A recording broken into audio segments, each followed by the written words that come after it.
Hey, what's up everybody? I know it's been like forever since I've made a video, but I've just been busy getting enrolled in school and like moving, like I said. So we're finally moved all in now. And so yeah. Anyway, so I did the lift and everything, or the level, and then put the bigger tires and the new rims on. So whenever you like level or lift a truck, especially like with a solid front axle, you definitely want to get like a steering stabilizer and like a steering box stabilizer. So far I just ordered a steering box stabilizer. It's from I think it's Hellbent Steel.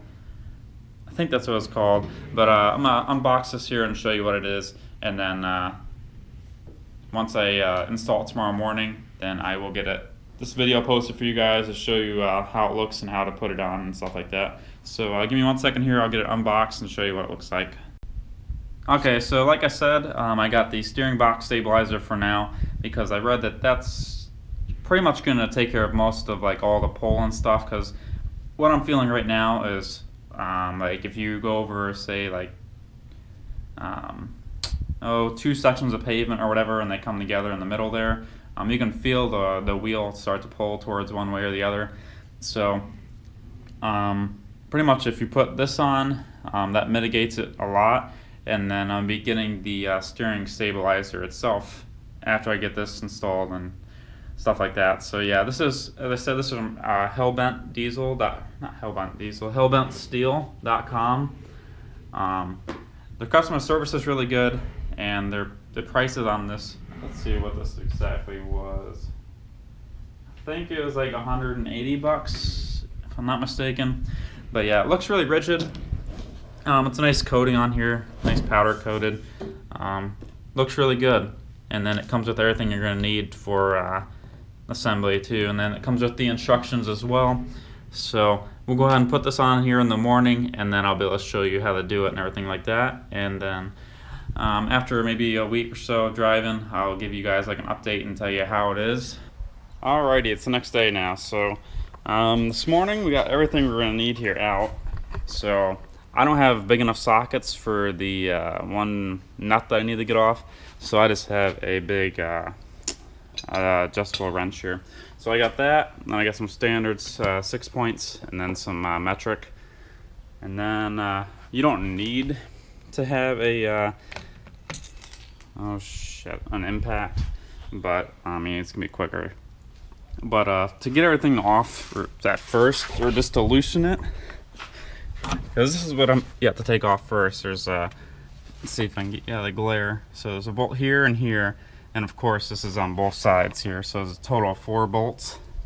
So you want to take those off first, and then I'm just going to loosen them up first so I don't risk stripping them off when I'm taking it off with the impact.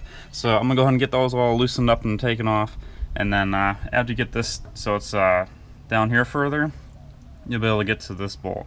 So before we get there though, I am going to go ahead and take these off, and then once we get those done, I will show you what I'm going to do next. Alright, so like I said, I loosened these bolts right here up with a breaker bar, and I believe this was a 15 millimeter socket. So I'm just going to take them out the rest of the way with the impact here, just so we can get it done faster.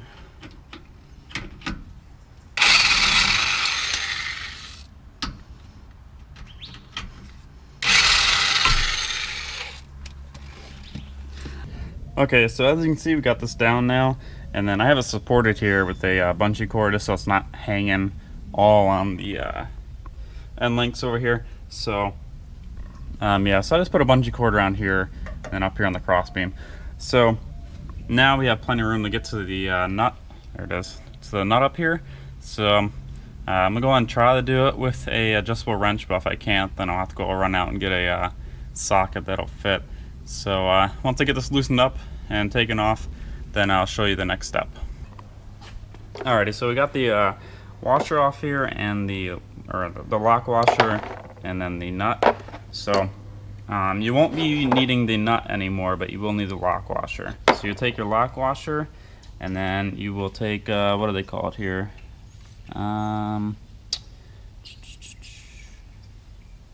the center shaft, or the sector shaft nut. So you'll need this now, and the lock washer. So you'll put this at where the this nut was at. So we'll go and get that installed, and then I'll show you what it looks like here. And then pretty much after that, I'll make sure you don't tighten any of this stuff all the way tight until the very end, just so you can move stuff around still and whatnot. But yeah, so we'll go and get that put in, and I'll show you what it looks like. Also, when installing this, they do provide some Loctite, so make sure you put a little bit of Loctite on the threads. Just make sure nothing backs off when you're driving or whatnot, because that would not be good. Okay, so I'll show you here that we do have the shaft in place here. So that is where we're at.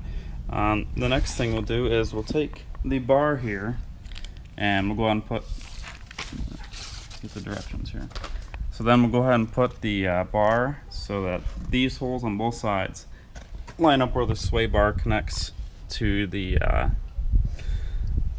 frame here. So get those lined up, and then don't tighten these all the way, of course, because we need to make sure that the hole for this, which is right here, make sure that the hole pretty much is centered with the nut, so, or the shaft. So we'll go and get that put up. We'll put these bolts on, but not too tight, so we can still move it around and stuff. And then I'll show you what it looks like here. Okay, so as you can see, we have the shaft up here that was provided on where the old nut used to be. And then I also put on the bar across here just to test fit it. So make sure you tighten this all the way up, and then you'll go ahead and get the bar out. And then you don't have to test fit it like I did here across and all that shit. But then you'll go ahead and put this back up, the sway bar here.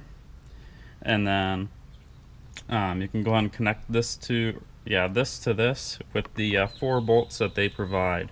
So we'll go ahead and get that done and show you what it looks like.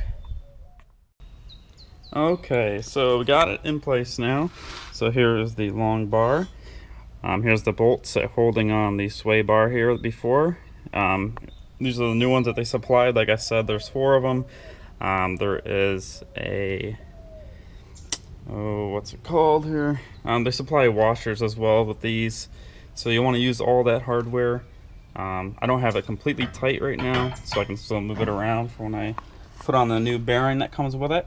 So, and then they supply these 2 bolts, like a bronze colored, and then you'll put them in the holes from the top going down. So, alrighty guys, so I just finished it, so we're all done with that. So I'll show you what it looks like here. So, this is the new bearing that they give to you. It is made in China though, that's the only downfall, but it does have a grease nipple, so you are able to grease it. I'll probably do it every time I grease like the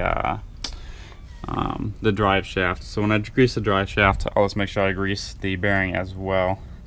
But I mean, it seems to be really good. I like the finish on it. It's powder coated like I said, so after I drive for like a week, I'll give you guys an update. But I figured I want to show you guys this again. It's made by hellbentsteel.com. They make a bunch of different stuff, such as like leveling kits and stuff too, and it's for all brands. So I did buy this is a steering box stabilizer, and then I'm going to be buying the steering stabilizer as well. I think that one's going to be from BDS.